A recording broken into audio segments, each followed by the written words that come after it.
एक गांव में एक युवक रहता था। उसके माता पिता जमींदार के यहाँ खेती करते थे। बड़ी मेहनत के बाद भी वे कर्ज में डूबे रहते थे। किसी प्रकार उन्होंने अपने युवा पुत्र की गृहस्थी बसा दी। उस युवक को कमाने की इच्छा तो थी, किंतु खेती करना पसंद नहीं था।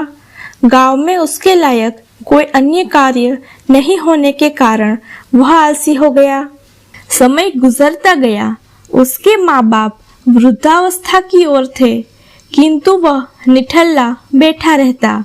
उसकी पत्नी उसे समझाती, अपने बच्चों के भविष्य के प्रति चेतना दिलाने का प्रयास करती, पर सब बेकार। प्रेम से, गुस्से से सभी उपाय उसने कर लिए, पर वह उल्लाहने सुनता और चुपचाप बैठा रहता।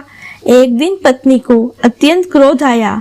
उसने एक पोटली में कच्चे गीले चावल बांधे और उसके हाथ में पकड़ाकर कहा, इस गांव में जब तुम्हारा काम नहीं, उठो, गांव के बाहर जाकर काम तलाशो। इस प्रकार से उसने उसे धकेल दिया।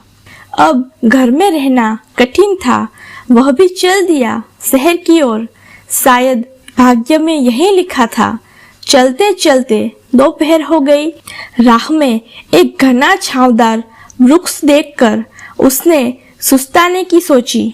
चावल की पोटली वृक्ष की टहनी से बांध दी और लेट गया।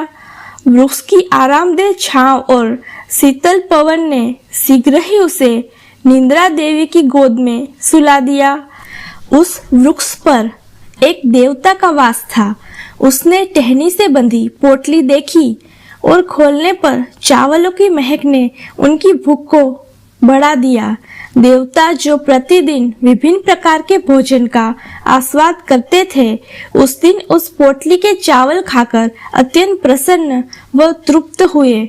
उनके लिए वह नए प्रकार का स्वादिष्ट और खुशबूदार पकवान था। थोड़ी देर के बाद पेट में भूख द्वारा तोड़फोड़ के कारण वह युवक जागृत अवस्था में लौटा। उसने पेड़ से पोटली उतारी, खोला तो पाया कि चावलों के स्थान पर उसमें टेढ़े मेढ़े 2 प्याले थे।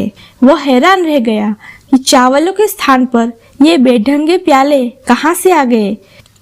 भूख से वह व्याकुल हो रहा था। गुस्से में उसने उन प्यालों को जमीन पर दे मारा।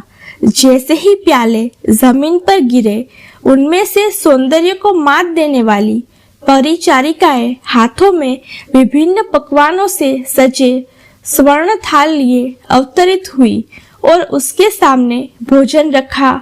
उन सुंदर बालाओं को देखकर वह अचंभित था, परंतु भूख की धमाचौकड़ी में वह सब प्रश्न भुला बैठा और खाने पर टूट पड़ा। वह जब तक उन खुशबूदार पकवानों को ग्रहण करता रहा, वे अप्सराएं उसे पंखा डालती रही। भोजन से तृप्त होकर वह उठा तो बालाएं पुनः प्यालों में समा गई। युवक अति प्रसन्न हुआ। उसने आगे की यात्रा स्थगित की और वापस घर की राह पकड़ी। घर लौटकर उसने सारी घटना कह सुनाई।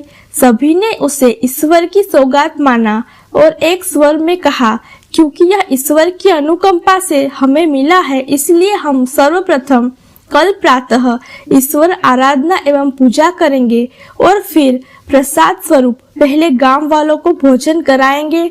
उसके उपरांत हम परिवार सहित भोजन करेंगे। इस प्रकार इन प्यालों का उपयोग करेंगे। युवक ने अपने माँ बाप तथा पत्नी की भावनाओं का सम्मान किया और ग्रामजनों को दोपहर भोजन के लिए न्योता दिया। युवक के आमंत्रण पर कुछ गांव वालों ने और कुछ ने अविश्वास। जिन्होंने उस पर विश्वास किया वे श्रद्धा सहित आए।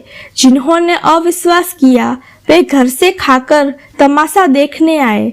जब सभी एकत्र हो गए तो युवक ने सबको पंगत में बिठाया और प्यालों को आज्ञा दी कि ग्रामवासियों को ईश्वर का महाप्रसाद अर्पित करे। प्यालों से देव अप्सराएं अवतरित हुए। उनके हाथों में सुगंधित पकवानों से सजे स्वर्ण थाल थे। उन सुंदरियों ने गांव वालों को भरपेट भोजन कराया। ग्रामवासी भी स्वादिष्ट और रुचिकर व्यंजनों का आनंद लेते रहे।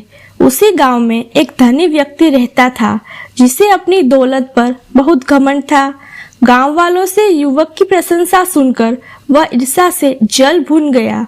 उसने सोचा, यदि वह इस गरीब के चावल खाकर वृक्ष देवता ऐसा अनोखा उपहार दे सकते हैं तो मैं तो धनी हूँ। मैं उसे तरह तरह के व्यंजनों का स्वाद प्रदान करूंगा ताकि वह खुश होकर मुझे भी उपहार दे। विभिन्न प्रकार के व्यंजनों की दलिया लेकर वह धनी व्यक्ति अगले दिन उसी वृक्ष के नीचे पहुंचा और डलिया को टहनी में बांधकर पेड़ के नीचे लटका दिया। वह सोने का बहाना करने लगा, किंतु शीतल हवा ने उसे वास्तव में सोने के लिए विवश कर दिया। उसकी आँख खुली तो हड़बड़ाकर उठा, पेड़ पर लटकी दलिया नीचे उतारी और उसमें 2 टेढ़े मेढ़े प्याले देखकर हर्षित हो उठा। वह भागा भागा घर पहुंचा और उसने भी गांव वालों को अगले दिन भोजन का आमंत्रण दे दिया, क्योंकि गांव वालों ने प्यालों के चमत्कार का स्वाद चख लिया था। पूरा गांव पूरे विश्वास से धनी के घर उपस्थित हो गया। जिन्होंने पहले युवक के यहाँ दावत खाई थी, उनकी जीभ फिर से चटखारे लेने लगी और जो पेट भरकर वहां गए थे वे इस बार उपवास पर थे। धनी व्यक्ति ने सभी को अपने घर के प्रांगण में कीमती आसन पर बैठाया और फिर बड़े गर्व से सिर तानते हुए प्यालों को आज्ञा दी कि वे अतिथियों को स्वादिष्ट भोजन प्रस्तुत करें। किंतु यह क्या, ग्रामवासियों ने देखा कि सुंदरियों के स्थान पर 4 दैत्याकार असुर निकले। उनमें से 2 ने ग्रामवासियों को दरवाजे की ओर उठाकर फेंकना शुरू किया और शेष 2 ने दरवाजे पर खड़े होकर हाथों के उस तरह से सभी के सिर को मुन्ना। ग्रामवासियों ने अपने सिरों पर हाथ फेरते हुए उस धनवान को खूब कोसा और सरपट अपने अपने घरों की ओर दौड़ पड़े।